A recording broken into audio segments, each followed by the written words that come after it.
ver o que o Senhor tem para nós.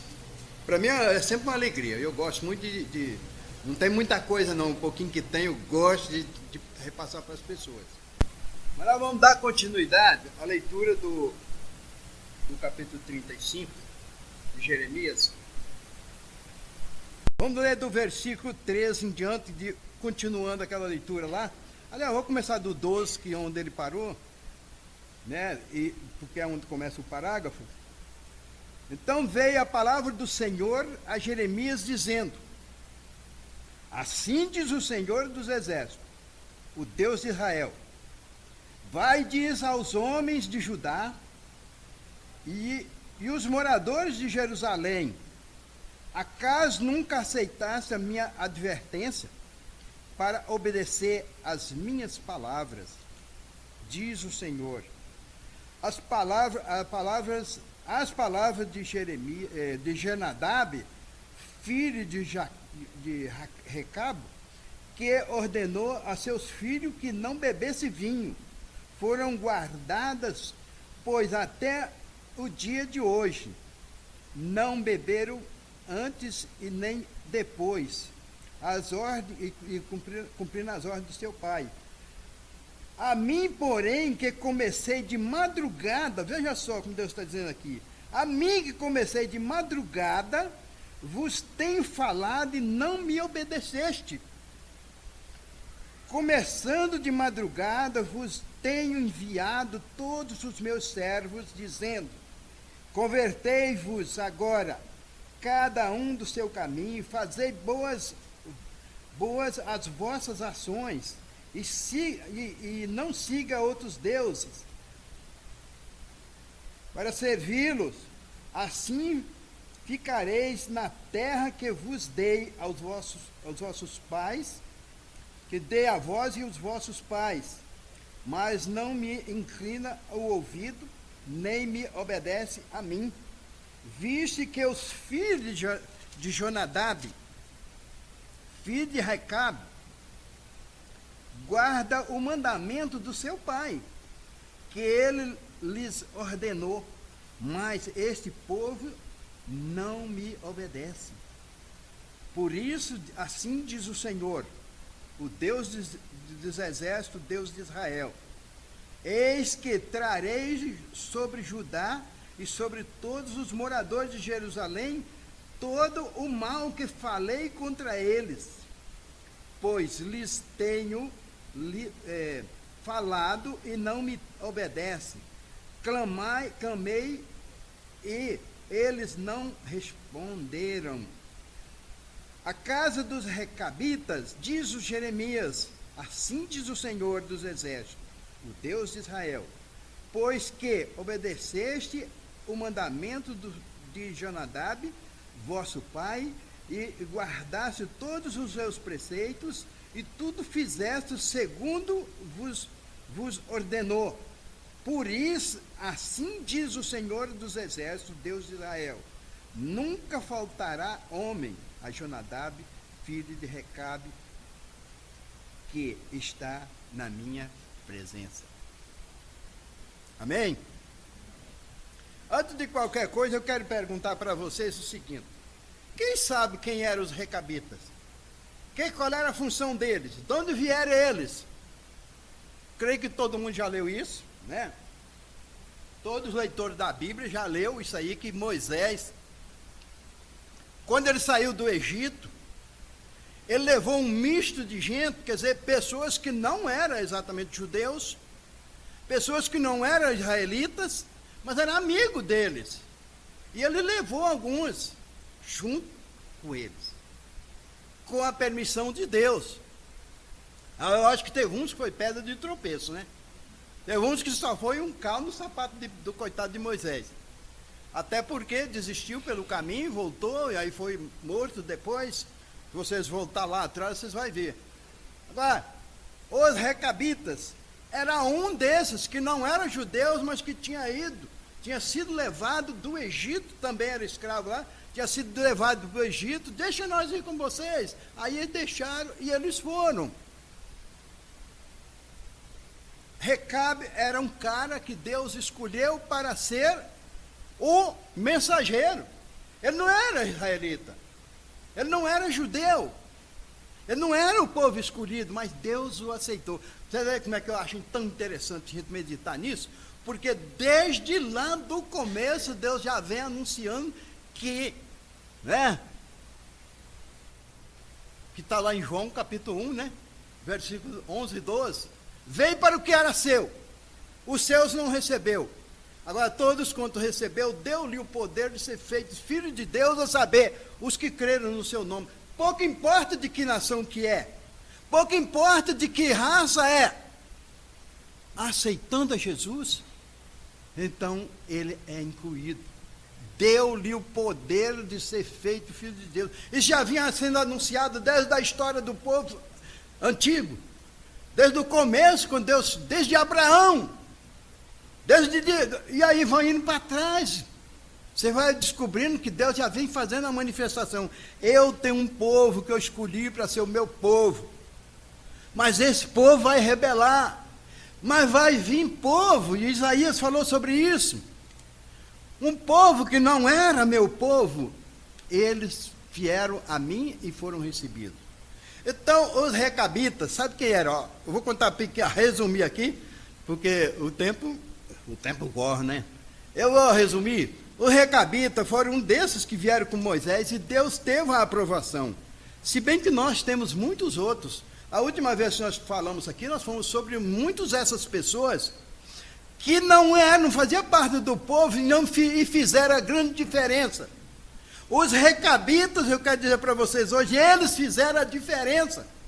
Vocês perceberam na leitura do texto, Deus reclamando, ele diz assim, ó, desde manhã, quando ele está falando de manhã, ele não está falando amanhã do dia, não, ele diz desde muito tempo, que eu estou dando ordem para vocês, eu estou chamando, exigindo o que vocês devem fazer, vocês não me obedecem. Então ele disse assim, hoje quando o senhor Djalma estava dando a aula aqui, muito boa aula, então vem coisa, mas eu não posso estar falando muito, senão não tomo o tempo dele, né? Olha, nós fomos chamados para fazer a diferença. E quantas vezes nós deixamos de fazer essa diferença? Quantas vezes nós deixamos a desejar com o nosso comportamento, com a nossa vida? E de repente aparece lá um coronel, que era um centurião, que fazia aquilo que viu os judeus fazendo. Deus exigiu que fizesse o dízimo, Deus exigiu que fizesse cerimônia, que fizesse isso, que amasse o próximo, e aí por diante. E ele fazia tudo aquilo. Quando lá fala as suas esmolas, ele está referindo às ofertas que Cornélio levava para lá. Então nós encontramos muitos outros que não faziam parte. E depois aquele outro centurião que foi lá pedir para Jesus curar o servo dele, ainda disse, não fala para ele, não precisa vir na minha casa não, que eu não sou digno.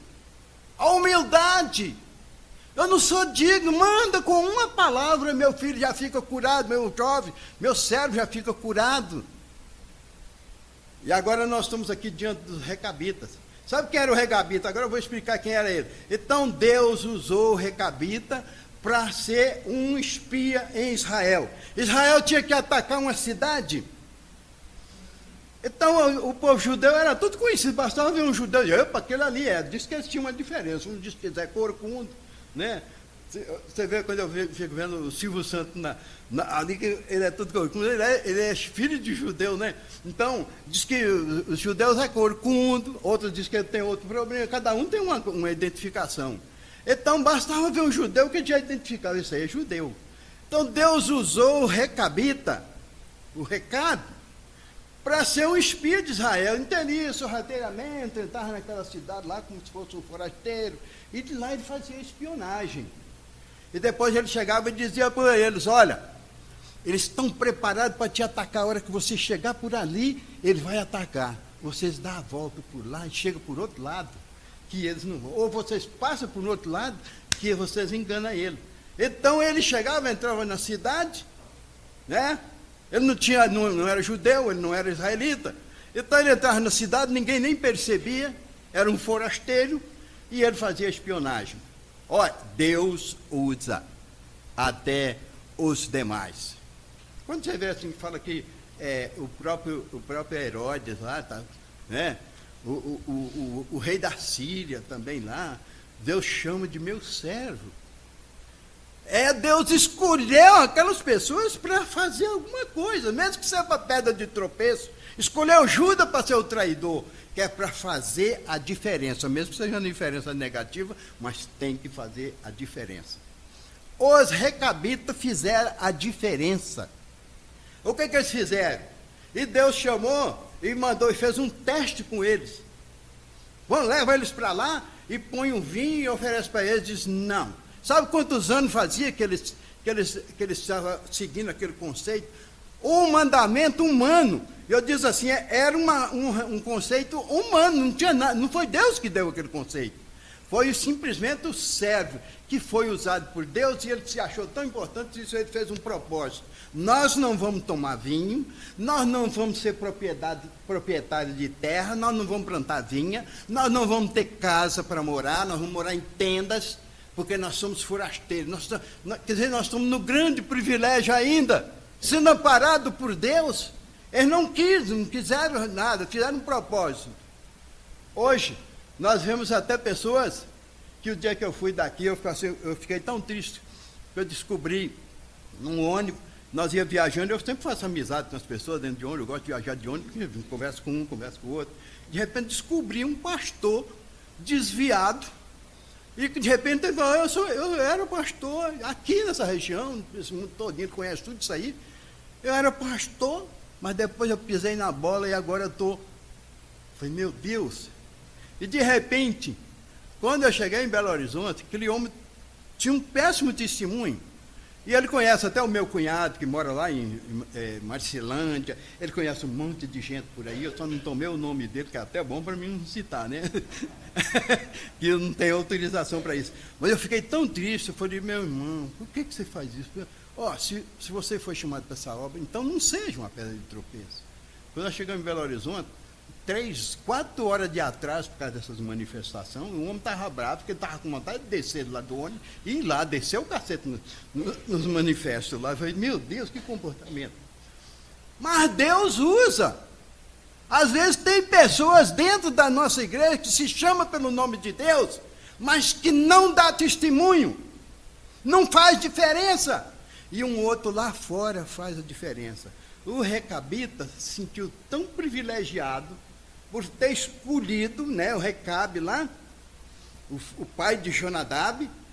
Isso foi 300 anos, quando se vieram aqui, já fazia 300 anos que ele já vinha, 3 séculos, que ele vinha cumprindo aquele mandamento. E Deus falou assim, se o Recabita guardou há 300 anos um mandamento do pai deles, o pai deu uma ordem, ele passou 300 anos obedecendo aquela ordem, e eu que desde de manhã, amanhã que ele disse, já mandei meus servos, já mandei tanta gente lá falar com vocês não se arrependem, eu estou falando com vocês faz muitos anos, e vocês não me obedecem, não me respondem. Os recabitas deu um bom testemunho. Eles fizeram a grande diferença. Será que nós estamos fazendo diferença? Será que nós estamos fazendo diferença? Olhe para você, como é o seu comportamento.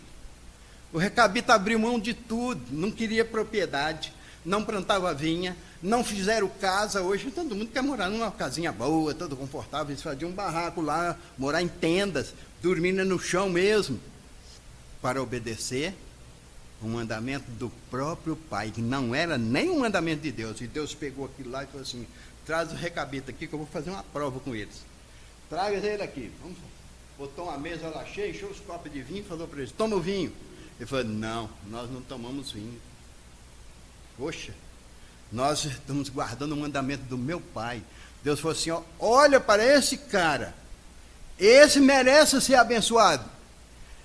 Ele não era servo de Deus, ele era servo do próprio pai, mas ele estava há 300 anos, ele dizia que estava há 300 anos, eu não li isso aí numa pesquisa que eu fui fazer, 300 anos que eles vinham guardando esse mandamento do próprio pai.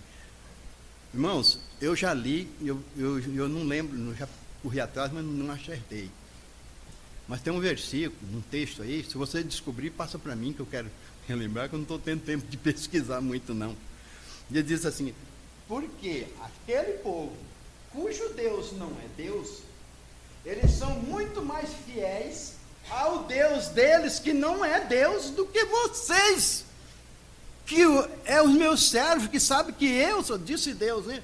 Que sabe que eu sou o Deus verdadeiro. Eles obedecem um Deus falso com muita veemência, enquanto que vocês são relaxados e não obedecem. Vocês viram aqui como é que ele diz? Deus está dizendo, fala Jeremias para eles que há muito tempo, desde manhã, o manhã que ele está dizendo é quantos anos Deus está dizendo, mandou servos, profetas, vir falar, obedeça, se arrependa, se converta, volta atrás, começa tudo de novo, mas não quiseram.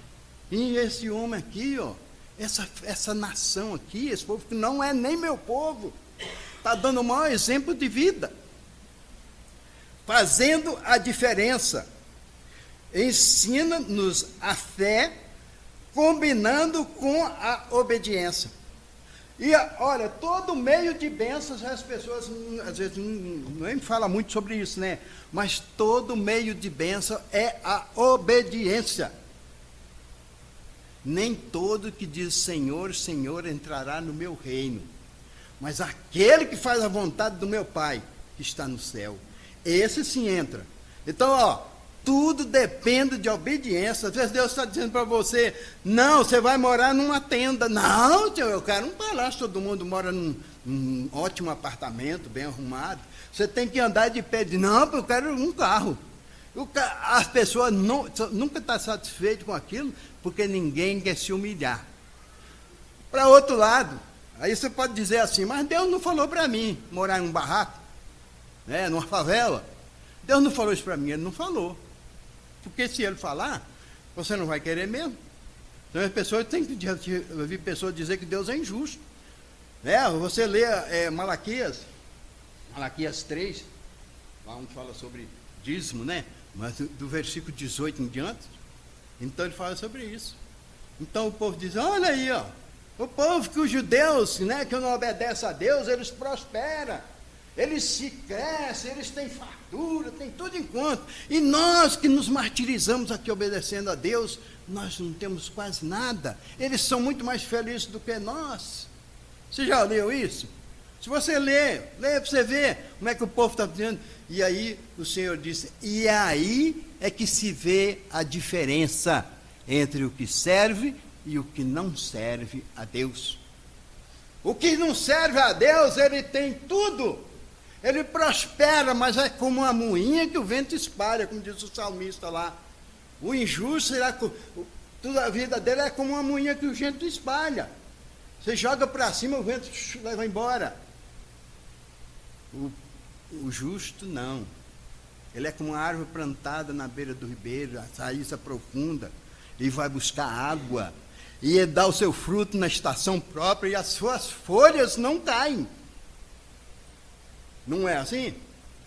Esse é o justo, mas só que ele tem que ir dando os frutos à medida que Deus vai liberando. Se der fruto demais, os galhos vai quebrar, né? E daqui a pouco ele seca. Tem que dar fruto continuamente ali, só para o sustento normal. Então, olha, eu gostei muito desse texto, por isso eu estou tentando passar alguma coisa para vocês. Vamos fazer como os recabitas. Os recabitas deu o maior exemplo, e Deus pegou aquele exemplo e disse, olha, ele está obedecendo ao Pai, e não a mim. E ele obedece como se estivesse obedecendo a Deus. 300 anos obedecendo a ordem do Pai, já vinha passando de geração em geração, obedecendo as ordens do Pai. Hoje as pessoas não obedecem mais nem os pais, como é que vai obedecer a Deus? E Deus pegou aquilo lá como um exemplo. Se o meu povo, que se chama pelo meu nome, se humilhar e me buscar, eu sararei a sua terra, eu os abençoarei. Deus promete, mas é a obediência. A obediência em primeiro lugar. Tiago disse assim: você crê que Deus existe? Ele disse: sim. Sem dúvida, alguém respondeu assim. Ele disse: o diabo também crê, mas não obedece. Então nada fale. Você crê? Quem são o povo que se chama pelo nome de Deus? Hã? Jesus, o Cristo. E hoje nós somos chamados de cristãos. Será que nós estamos correspondendo com aquilo que nós somos? Um dia desse eu falei aqui, eu já falo em todo lugar, as minhas coisas é tudo simplesinha. Se Deus pedir para você, entregue a sua casa. Eu vou contar uma história aqui do irmão lá em São Paulo, né, o irmão Nelson. Nós estávamos construindo, compramos o terreno e não tinha, só tinha 25 membros da igreja, tinha 400 membros, depois dividiu, ficou só 25 membros. Só o seu Bineca, acho que conhece o pastor Jacó Silva, foi o pastor que batizou esses meus filhos, todinho, ele, Heber, Edna, eu não sei se o Ezer também, eu sim, foi ele que batizou. O pastor Jacó Silva, foi o meu pastor há muito tempo. Então ele comprou um terreno que nós não tínhamos condições de pagar, mas ele foi pela fé. E de repente aquele irmão falou assim: olha, eu vou vender minha casa. Ele tinha feito uma casa e disse: eu vou vender minha casa, vou trazer o dinheiro aqui para a igreja, para nós pagar o terreno, para nós começar a construir o templo. Venda a casa, entregue e eu vou pagar aluguel. Eu vou morar de aluguel. E ele fez isso. Nessa época Deus me mandou para o Pará, e eu fui para lá. 2 anos depois eu voltei, o terreno já estava pago, o templo já estava feito, construído, e a igreja que estava com 25 membros já estava com 250. Começou a vir gente de tudo quanto é lugar, vinha oferta de tudo quanto é lugar, e de repente foi um terreno, nós compramos de 1.015 metros quadrados, era uma fábrica, uma fábrica desativada, nós compramos aquilo lá e fizemos uma adaptação. Foi muito bom. Então, quando se obedece aquilo que o Senhor manda, as bênçãos vêm. E as pessoas falam: mas Senhor, o que eu faço? O que Jesus falou para o jovem rico? Quão difícil entrar no reino dos céus aqueles que têm riqueza. Quer dizer que o cara ser rico vai para o inferno? Não. Ser rico não é pecado. Pecado é pôr o coração na riqueza. E Jesus falou: vai, vende tudo que tem, acaba com tudo isso, fica sem nada, vem. E eu vou te dar um tesouro no céu. Ah, não. Eu acho que eu já até falei isso para vocês aqui. Tudo indica que aquele jovem tinha aquelas propriedades todas, casa, fazenda, gado, muita coisa, muitas propriedades. Era herança, não é porque ele trabalhou, que ele derramou suor para ganhar aquilo lá, era herança. Tanto é que ele já chegou perto de Jesus e falou: mestre, o que eu devo fazer para herdar o reino do céu? Eu estava tão acostumado com herança, ganhar tudo de graça. O que eu devo fazer para herdar o reino do céu? E Jesus disse: guarda os mandamentos. Quais? Esse. Ah, tudo isso eu tenho feito desde que eu era criança.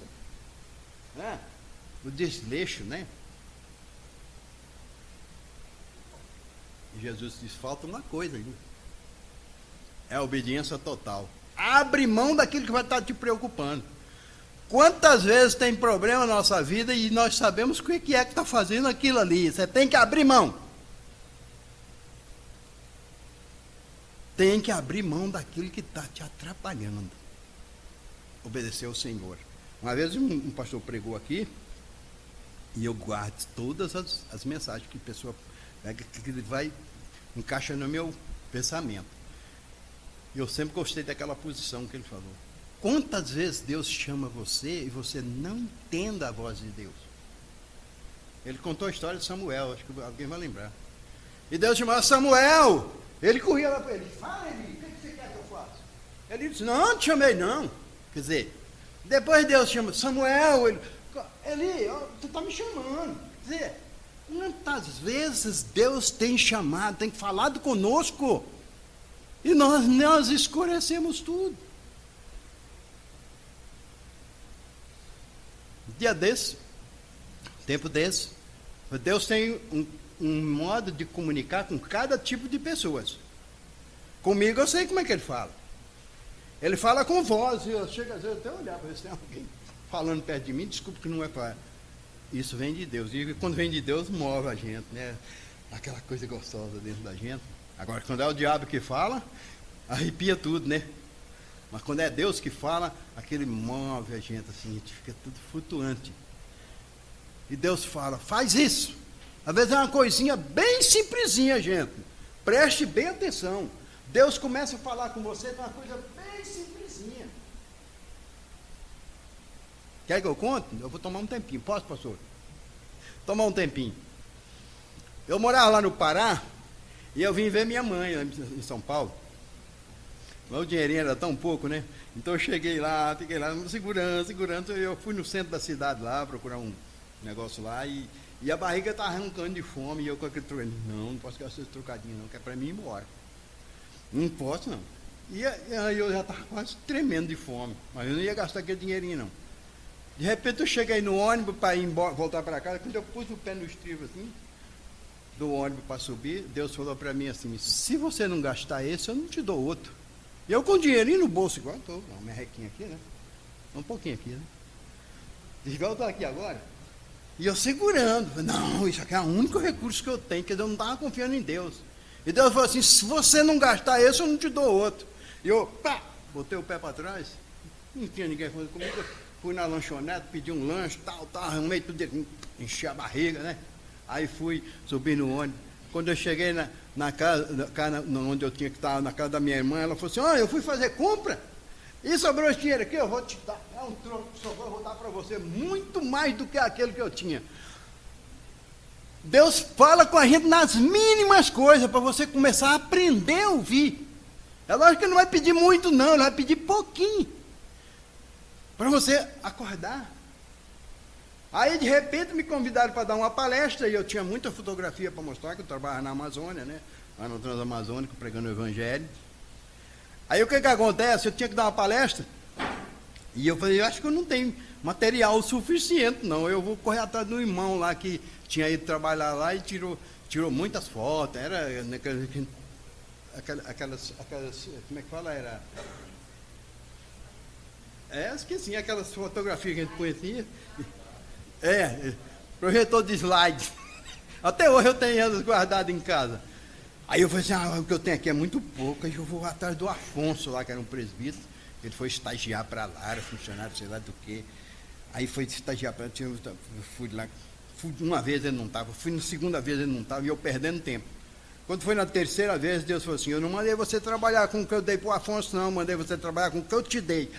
Aquilo doeu, eu cheguei em casa rindo e falei para minha irmã, Deus me deu uma cacetada ali que eu... Ué, deu uma cacetada e você está rindo? Eu falei, estou rindo. Porque é a cacetada que esclarece a gente. Aí eu falei, meu Deus, eu estava fazendo tudo errado. Olha, nesse dia eu fui dar a palestra lá, foi mais de 2 horas de palestra, que eu tinha que mostrar fotografia, e mostrando como é que fazia, como é que era aquilo. E 2 horas, teve gente que nem aguentou, precisava ir trabalhar de noite.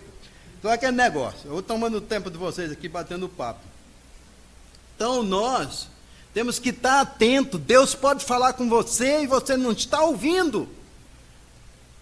Deus fala com você, você pensa que sou Abiné que está falando.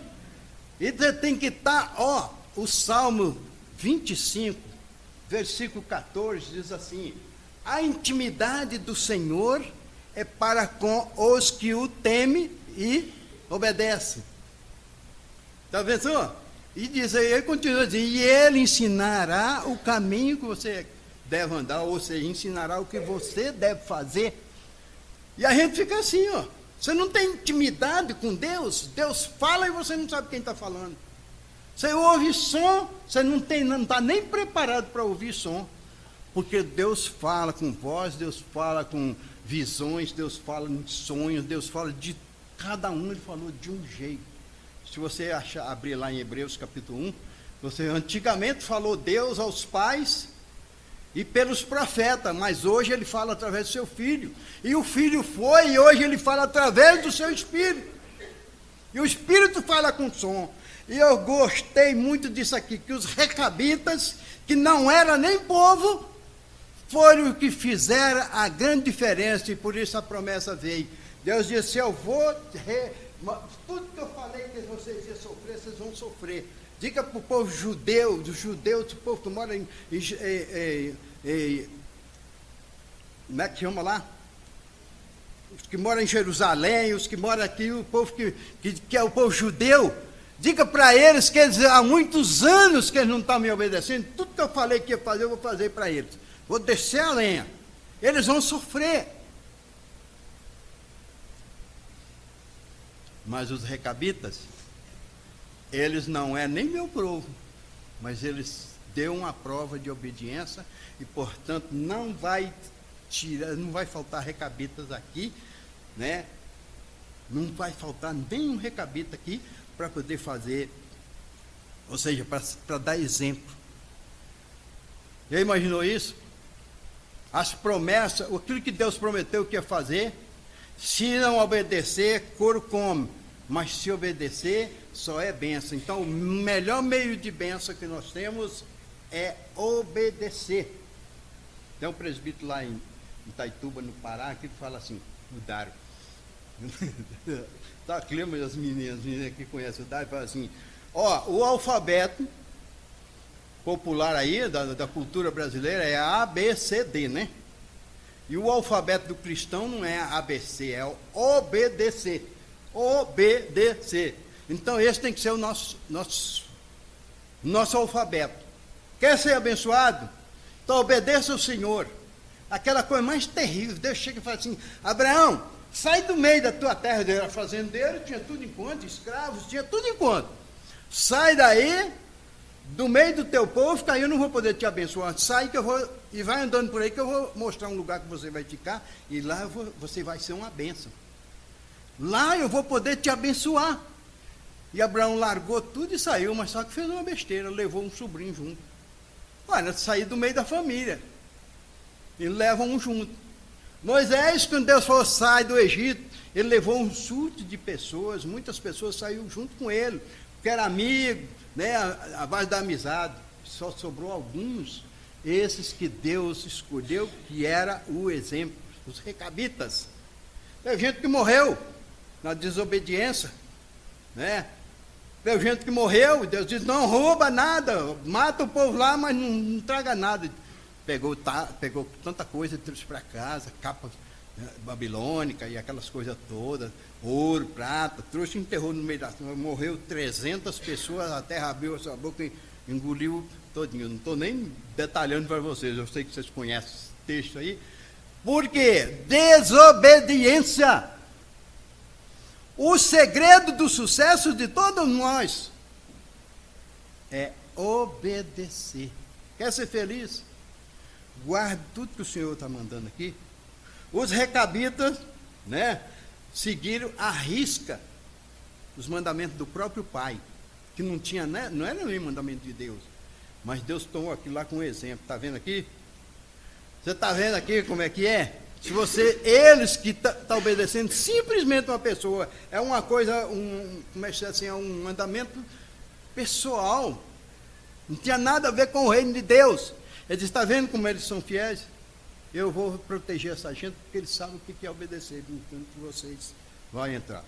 Eu gosto muito de Jeremias, porque quando o povo de Israel foi levado cativo para a Babilônia, você lê o Salmo 37, você vai encontrar isso.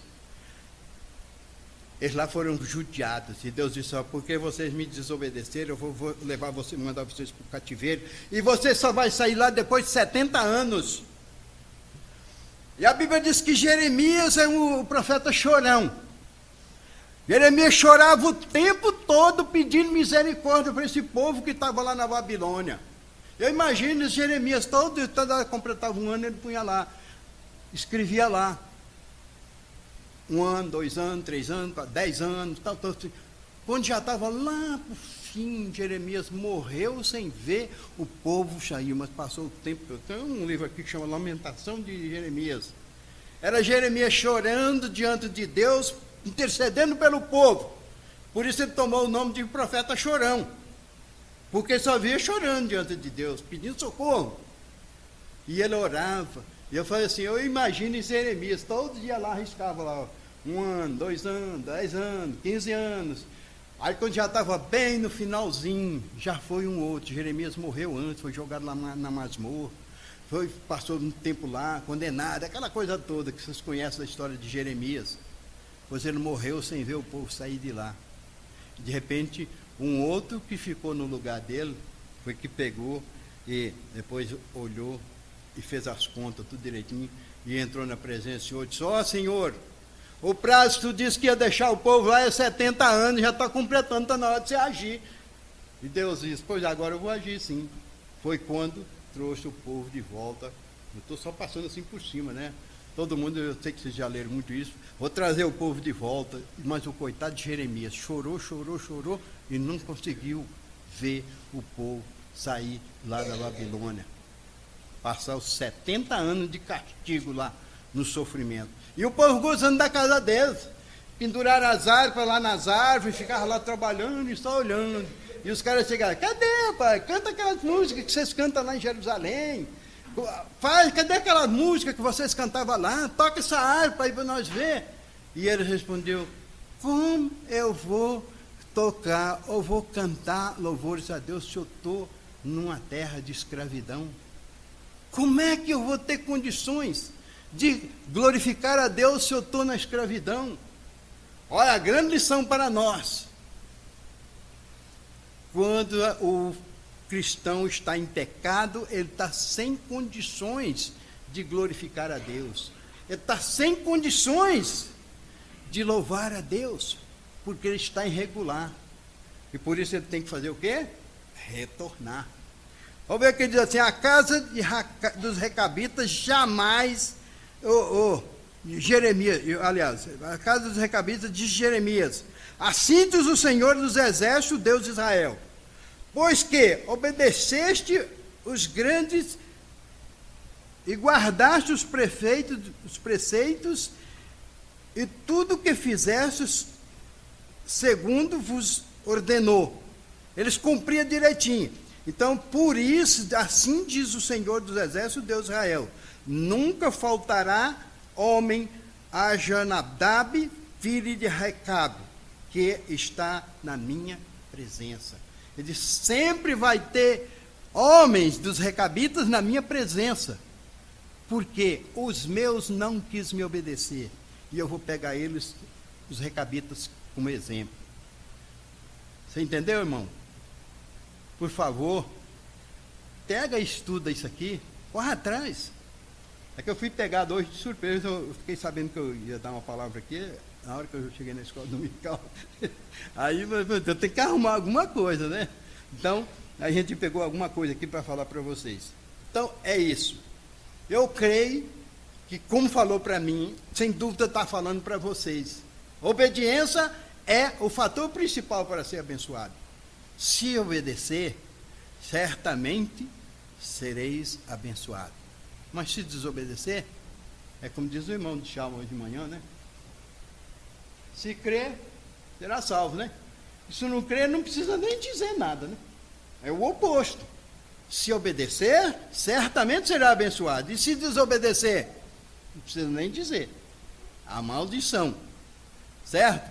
Que Deus abençoe a todos nós e que possamos estar atento à voz do Senhor. O Senhor chama você pelo nome. É que muitas vezes você não está atento para ouvir. Aí você tem que ter intimidade com o Senhor. Você tem que conversar com Ele.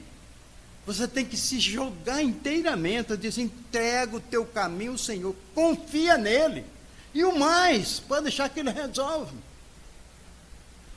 Aí as pessoas: não, eu entrego o meu coração. Diz que a última coisa a se converter no homem, sabe o que é? É o bolso. Bota um cadeado no bolso, né? Ele entrega a cabeça, o coração, o corpo, a igreja e tal, mas quando chega na hora da conclusão, que ele bota um cadeado no bolso, que é para não sair nada, né? Então nós não podemos pôr o coração nas coisas materiais. E hoje nós vimos, né? Eu vi na Transamazônica, lá em Itaituba, no Pará, quando nós chegamos, a cidade era tão pequenininha, hoje está uma cidade monstruosa, tem tudo que a gente precisa lá. Nós chegamos naquela cidade, ela só tinha, o município todo só tinha 50 mil habitantes, hoje tem mais de 500 mil. Aí eu vi pastores que saíam do seminário e iam para lá, e depois cresciam o oi, querendo ganhar dinheiro, e largavam o ministério para poder ir trabalhar. Aquilo que eu disse, assim, daquele um que nós vimos aqui, foi, oh meu Deus, eu tenho que orar por aquele irmão, eu devia ter tomado o nome dele. Foi me orar por aquele irmão.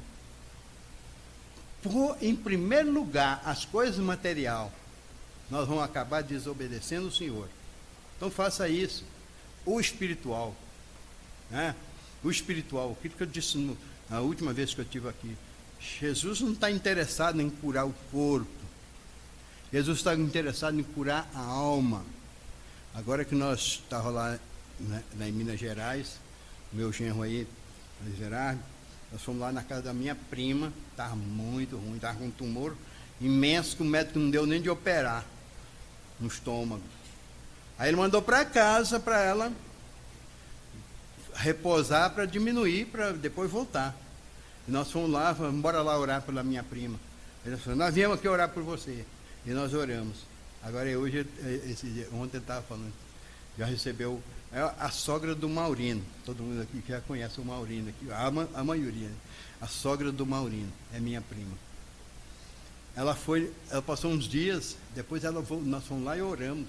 Aí depois ela voltou lá no médico. O médico tinha abrido para ver se dava para fazer cirurgia. O tumor estava tão grande, estava do tamanho de um coco. Não dava nem de tirar. Então, não dá de fazer cirurgia. Vai para casa, vamos tomar um remédio para diminuir, para poder fazer cirurgia. Quando nós fomos lá, oramos. De repente, eles foram lá, levaram o médico e falou, uai, está diminuindo. Né? Aí o caso falou assim, é Merado, né? Vocês não conhecem o caso, né? Aí o caso falou assim, eles nem perceberam que é Deus que está curando, e eles nem estão percebendo. Quantas vezes Deus faz a obra na nossa vida e nós não entendemos. A pessoa fala, eu dei a volta por cima, eu saí feliz, né? Tá vendo? Eu venci essa. Venceu nada. Quem vence é Deus. Com Deus é que nós somos vitoriosos. Sem Deus nós não temos vitória nenhuma. Né? Então é assim, obedecer é a base para nós sermos abençoados. A família dos recabitas viu nisso a sua razão de ser. Muitas vezes pessoas, que foi domingo passado, me pegaram de surpresa lá, aí eu falei assim, eu falei, tem gente que às vezes está servindo a Deus e nem sabe o porquê. Tem gente que vai para a igreja, diz que é servo de só para ser salvo. Jesus não está interessado que você venha só para ser salvo, não. Ele quer que você sirva a Ele. Eu lembro muito uma frase de João Calvino, que eu gosto muito de João Calvino, eu tenho muito livro em casa, já li muito. João Calvino diz uma frase que eu tenho até medo de falar. Ele diz assim, conhecendo Deus como eu conheço hoje, porque antes ele era padre, ele era sacerdote lá, celebrar missa, fazer aquelas coisas, né? Então, depois que ele conheceu o Evangelho, aí ele começou a ser perseguido e ele começou. E ele falou assim, conhecendo Deus, como eu conheço agora, mesmo que eu soubesse que eu estou indo para o inferno, mas mesmo assim, eu o serviria. Por quê? Porque para que fim criou Deus o homem? Para servi-lo e adorá-lo e obedecer e fazer a sua vontade. Então ele falou essa frase aí que eu tenho até medo de falar, porque né, que é pesado, né? É cacetado. Então, mesmo que do jeito que eu conheço Deus agora, sabendo que finalidade Deus me criou, mesmo que eu soubesse que eu ia para o inferno, pois eu ia obedecer a Ele. Porque o homem foi feito para obedecer a Deus. E não simplesmente para poder ficar no bem bom aí. Amém, irmãos? Então os recabitas, eles agradou a Deus. Será que nós estamos fazendo alguma coisa para Deus ficar alegre? Deus ficar bem alegrinho com nós. O que você tem que fazer? O que nós temos que fazer? A palavra é obedecer. Vai, faz isso. Ide por todo mundo, prega o Evangelho. Vai e levar a mensagem àquelas pessoas que não conhecem. Né? O Everardo está programando alguma coisa aí. Vamos ver qual é o jovem que vai querer entrar nessa aí. Né? Vamos botar o pé na estrada, vamos obedecer, porque é através da obediência que vem a bênção. Então os recabitas, eles fizeram Deus ficar feliz, fez Deus se alegrar o coração, porque eles deu um exemplo de obediência, obedecendo dentro da família, e Deus agradou daquilo, tanto é que os arrebatou para si. Deus agradou. E nós, o que temos feito para que Deus goste de nós? O que tem feito para que Ele goste de você? O que eu tenho feito para que Ele goste de mim? Para que Ele me abençoe? Você, para receber a bênção, você tem que fazer a vontade do Pai que está no céu. Amém? Que Deus abençoe a cada um de vocês. E eu espero que essa meditação assim meio estrambelada, mas que vocês possam até adquirir. Agora você vai para casa, pega a sua Bíblia, senta lá e começa a analisar. Leia de 1 a 19. Do versículo 1 até 19. E começa a analisar, pensar. Olha que coisa. Por que eles fizeram? Não fizeram nada obedecendo a Deus, mas obedecendo os pais. Mas aquilo para Deus foi um grande exemplo. Então, você tem que fazer a diferença. Eu gosto muito desse tema, fazendo a diferença. Jesus fez a diferença. Muita gente fez a diferença. E se Deus quiser, ainda vou falar mais vezes sobre o fazendo a diferença. Que Deus abençoe.